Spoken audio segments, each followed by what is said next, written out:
шырай шашып жүре бер деп бүгінгі 50 жас мерейтойыңнан өзімнің отбасымның атынан қолыңа алтын жүзігім бар және өздеріңе арнаған әдемі ән шашуым бар. Соны қабыл алыңыздар.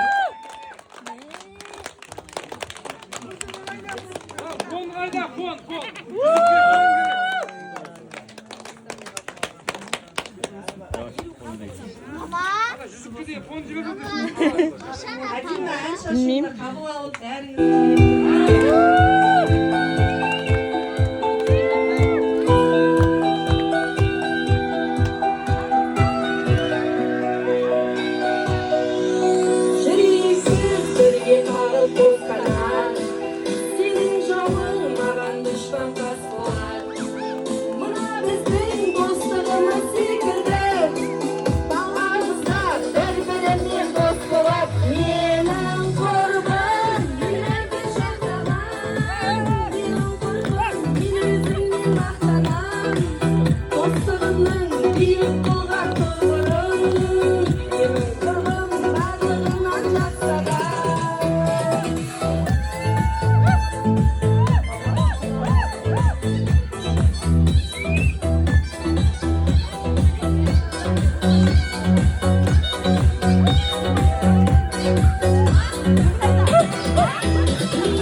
Рахмет.